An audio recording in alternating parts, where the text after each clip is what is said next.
ഇപ്പം നമുക്കിന്നിവിടെ കാണാം, നാളെ മുതൽ ഒരു ദിവസം ഒരു ട്രേഡ് അല്ലെങ്കിൽ മാക്സിമം 2 ട്രേഡ്, മെയിനായിട്ട് ഞാൻ ഫോക്കസ് ചെയ്യുന്ന ഒരു ട്രേഡാണ്. ആ ഒരു ട്രേഡ് വെച്ച് ഡെയിലി എൻട്രീസ് ഉണ്ടാകുന്നതായിരിക്കും. നമുക്ക് എൻട്രി ഉണ്ടെങ്കിൽ മാത്രം ഒരു ട്രേഡ് എടുക്കും. അതിപ്പോൾ വിന്നായാലും ലോസ് ആയാലും ഞാൻ എക്സിറ്റ് ചെയ്യും. കമ്മ്യൂണിറ്റി ബോക്സിൽ പറഞ്ഞ പോലത്തെ രീതിക്ക് തന്നെയാണ് നമ്മൾ ട്രേഡ് ചെയ്യാൻ പ്ലാൻ ചെയ്യുന്നത്. അതായത് നമ്മൾ ഡെയിലി ഒരു ട്രേഡ് എടുക്കും, ഒരു ട്രേഡ് എടുക്കുള്ളൂ മാക്സിമം, ചിലപ്പോൾ 2 ട്രേഡ് മാക്സിമം പോയാൽ. മെയിനായിട്ട് ഞാൻ ഫോക്കസ് ചെയ്യുന്നത് ഒരു ട്രേഡ് തന്നെയാണ്. അപ്പോൾ ആ ഒരു ട്രേഡ് എടുത്തിട്ട് നമ്മൾ ഓവറോൾ ഒരു മന്ത് പ്രോഫിറ്റിലാവോ, ചെറിയ ലോസിലാണോ ഇന്ത്യന്, അതോ ഞാൻ വെച്ചിരിക്കുന്ന ലോസ് ആയിക്കഴിഞ്ഞാൽ ഞാൻ നിർത്തണം, അങ്ങനെ സൈക്കോളജി റിലേറ്റഡ് എല്ലാം ഞാൻ എന്ത് ചെയ്യുന്നു അത് ഈവനിങ് ലൈവായിട്ട് ചെയ്ത് പോസ്റ്റ് ചെയ്യുന്നതായിരിക്കും. അപ്പോൾ ആ ട്രേഡ് എങ്ങനെ എടുത്തു എന്നുള്ളതും അതിൻ്റെ ഡീറ്റെയിൽസും ഉണ്ടാവും. ഇതൊരിക്കലും ഒരു റെക്കമെൻഡേഷനോ അതായത് ഇങ്ങനെ ചെയ്യണമെന്നോ ഒന്നുമല്ല. ഞാൻ നോർമലി ഒരാളെ കൊണ്ട് എങ്ങനെ പ്രോഫിറ്റബിൾ ആവാം, അതായത് എൻ്റെ സ്ട്രാറ്റജി ഞാൻ ഇത്രയും നാൾ ബാക്ക് ടെസ്റ്റ് ചെയ്ത് റെഡിയാക്കി എടുത്തേക്കുന്ന ഒരു സ്ട്രാറ്റജിയാണ്. അപ്പോൾ ആ സ്ട്രാറ്റജി വെച്ച് അതിൻ്റെ ഡാറ്റയാണ് ഈ കാണുന്നത് നിങ്ങൾക്ക്.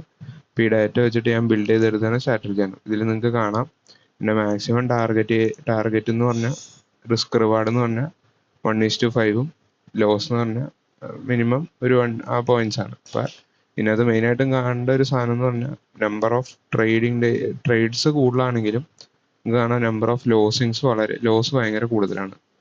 എന്ന് പറഞ്ഞാൽ പക്ഷേ എനിക്ക് റിസ്ക് റിവാർഡ് 1:5 ഉള്ളതുകൊണ്ട് ഈ ലോസസ് കവറായി നമ്മൾ പ്രോഫിറ്റിലേക്ക് എത്തുന്നത് നിങ്ങൾക്ക് എല്ലായിടത്തും കാണാം. കാരണം എൻ്റെ നമ്പർ ഓഫ് ട്രേഡ്സ് നിങ്ങൾക്ക് നോക്കിയാൽ കാണാം, അത്യാവശ്യം നല്ല നമ്പർ ഓഫ് ട്രേഡ്സ് ഉണ്ട്. പക്ഷേ നമ്പർ ഓഫ് ലോസസ് അതിനകത്ത് നല്ലോണം കൂടുതലുണ്ട്. -1 ഇവിടെ ഇഷ്ടംപോലെ ലോസ് അടിച്ച ദിവസങ്ങളുണ്ട്. അത് കഴിഞ്ഞിട്ട് ചില ദിവസങ്ങൾ പ്രോഫിറ്റ് ആകുമ്പോൾ ഒരു 5 ദിവസം കിട്ടി ലോസ് ഒറ്റയടിക്ക് കവർ ആവുന്നു.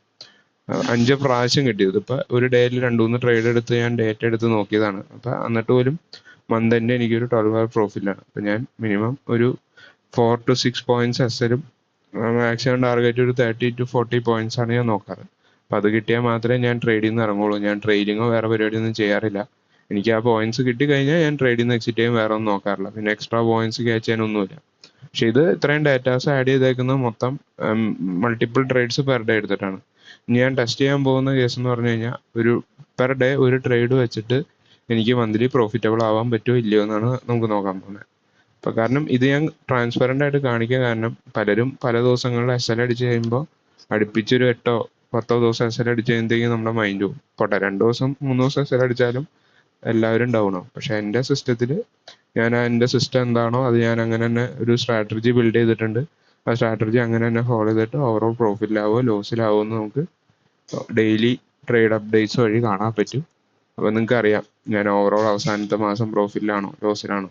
ഇനി സപ്പോസ് ഒരു മാസം ലോസിലാണെങ്കിൽ അടുത്ത മാസം ഞാൻ പ്രോഫിറ്റിലാവണ്ടോ.